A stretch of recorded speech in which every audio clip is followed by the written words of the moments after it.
안녕하세요. 지금 현재 제가 백가음의 44라고 하는 책을 현재 읽고 있습니다. 이 책을 읽으면서 든 생각들을 좀 얘기해 볼까 하는데요.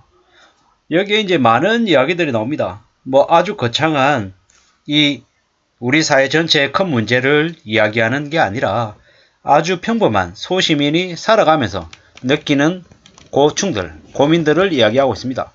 지극히 작은, 아주 작은 개인들의 이야기를 하는 거죠. 단편들이 여러 가지가 있는데요. 그 중에서 저는 사라진 이웃이라고 하는 그런 단편에서 좀 많이 울컥하기도 하고 좀 많이 공감하기도 하고 많은 두려움을 느끼기도 했습니다. 여기에 유씨라고 하는 이가 나옵니다.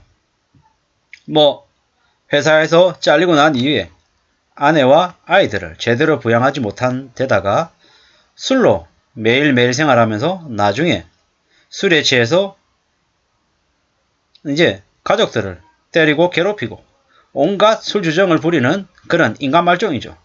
그러다 보니까는 아내와 아이들이 떠나는 거죠. 자신을. 그런데 이제 나중에는 혼자 살게 되고 하다 보니까 어쩔 수 없이 그 뭡니까? 사람들 철거하는 현장에서 사람들을 쫓는 게 그 사람의 일입니다. 근데 참 웃기게도 어설픈 알량한 양심 같은 게 있는 거예요. 그러다 보니까는 쇠파이프 들고 그 철거하는 현장에 있는 사람들을 내몰아야 되는데 제대로 못 내모는 거예요. 그러다 보니까는 그 철거 일을 하는 용역들 사이에서 엄청 혼이 나는 거죠. 나이는 먹었지만 제대로 일 못한다고, 제대로 밥값 못한다고, 그 용역 그 철거하는 사람들의 그 실장, 이제 대빵이죠. 그 대빵 리더에게 혼도 많이 나죠. 그러면서 계속 그 실장에게 욕을 먹습니다. 사람들은 다 자기만의 버텨야 하는 철학이 있다. 뚜렷한 철학이 있다. 근데 그 사람들에게 그 철학을 깨부셔야지만이 그 사람들이 무너지고 그 현장에서 나간다라는 거죠. 네가 약하냐, 내가 약하냐. 누구나 다 더 절박한 사람이 이긴다라는 거죠. 무조건 두드려 패고 쫓아내겠다고 생각하면 그 사람들이 쫓겨나지 않는다라는 거죠. 이게 뭔가 싶었던 거죠. 일을 하려면 무슨 일이든 철학이 있어야 된다. 나의 철학은 지켜야 되고 상대방의 철학은 무너뜨려야 내가 이길 수 있고 내가 밥벌이를 할 수 있다. 이런 얘기를 그 용역 철거하는 그 무리들 사이에 있는 대빵인 유씨보다 8살 어린 그 실장이 그렇게 얘기하는 거죠. 그냥 그렇게 얘기하죠. 나이를 꼽절이나 처먹어서도 훨씬 더 어린 젊은 청년이 더 제대로 삶을 이해하고 있는 거죠. 저들이 버티는 이유는 뭐 인간적인 권리 어쩌고 이런 게 아니라는 거죠. 그런 게 아니라 원래 불평등하다라는 거. 원래 세상이 불공평하고 억울하다라는 거. 그거를 인정해야 된다라는 거죠.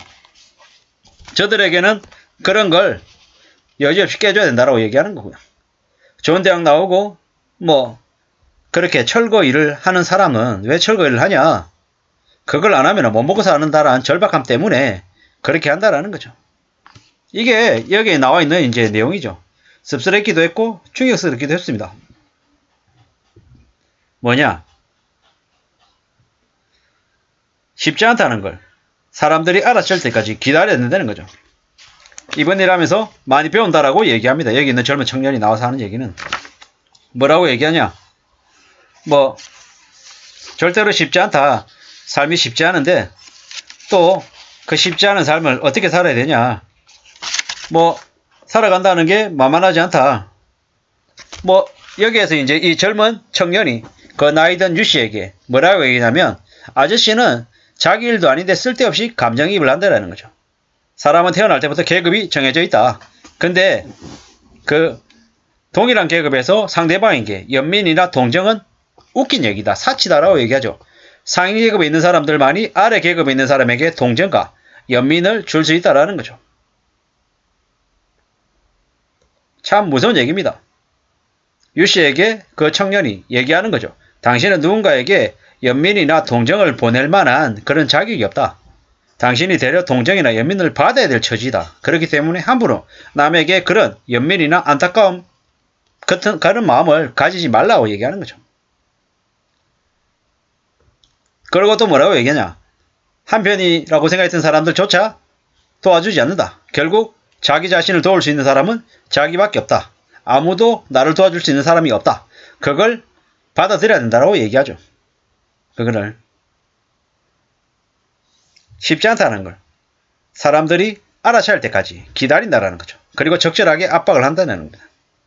그러면서 이들은 그 철거해야 되는 그 집에 화염병을 던져서 불이 타오르게 하고 창문을 깨뜨리기도 하고 사실상 막장짓을 하는 거죠. 근데 그러한 일을 하는 그들도 어쩔 수 없이 생계 때문에 그런 일도 하더라는 거죠. 씁쓸하죠. 참 충격입니다. 이런 일들이 그 유씨라고 하는 사람한테는 벌어지고 있는 거죠. 뭐 이런 일을 하는 사람들도 보통의 사람이라는 거. 그리고 주변에 이웃이란 없다. 나하고 같이 일하는 동료들, 그들에게 연민과 애정을 함부로 가지면 안 된다라는 얘기를 이 백감 작가는 이 44라고 하는 이 작품 안에서 이야기하고 있는 것 같습니다. 저도 마찬가지죠. 저도 제가 일을 하면서 누군가에게 내가 가지고 있는 진정성, 내가 누군가에게 좀 도움을 줄 수 있을까, 이런 마음을 가질 때도 있지만 누가 누구를 걱정하냐라는 거죠. 내 코가 석자고 내가 가장 비참한 처지에 놓여 있는 사람인데 내가 어떻게 감히 누군가에게 조언을 하고 누군가에게 얘기할 수 있는 입장이 됐느냐라는 거죠. 이건 많이 생각하기에는 얘기 같습니다. 내가 또 다른 내가 돼서 한 발짝 물러서서 나 자신을 지켜보는 거죠. 너 지금 사는 게 안 쉽잖아. 힘들잖아. 그리고 좋은 처지에 있지 않잖아. 근데 넌 함부로 뭐 이렇게 살아야 된다 저렇게 살아야 된다 떠들어대고 있다. 정신 나간 거 아니야? 뭐 네가 그렇게 말할 자격이 되냐? 이런 생각들을 스스로에게 하기도 하고 이야기하기도 하는 거죠. 그러면서 이제 반성하기도 하고 제 자신을 저 바닥으로 내동댕이 친 상태에서 한심하게 쳐다보기도 하고 이런저런 생각들도 합니다. 그러면서 확실한 건 뭐냐? 이런 생각한다라는 그 행위 자체가 그래도 확실하게 두드러지게 나아지긴 어렵지만 희망이라고 하는, 그리고 좀 더 나아질 수 있는 길로 들어설 수 있는 아주 작은 용기는 주는 게 아닐까, 그런 마음을 갖게 하는 건 아닐까, 이런 생각들을 합니다. 백가음 작가의 44라고 하는 작품을 읽어보시면 뭐 저하고 똑같은 생각을 할 수도 있고 다른 생각들도 할 수 있고, 확실한 건 뭐다? 우리가 살아가는 보통 사람들, 적게 평범하고 별것 없는 사람들의 마음을, 심정을 조금이나마 느낄 수 있지 않을까, 이런 생각들이 듭니다. 참 괜찮은 작가 같습니다. 나중에는 백가음 작가의 또 다른 책도 좀 찾아서 읽어보고 싶다라는 생각을 했습니다. 꽤나 살아가는 게 참 막막하고 어렵고 상처와 고민과 걱정거리가 많은 사람들이 주변에 많구나, 이런 생각들도 해봤습니다. 참고가 되시면 좋겠습니다. 감사합니다.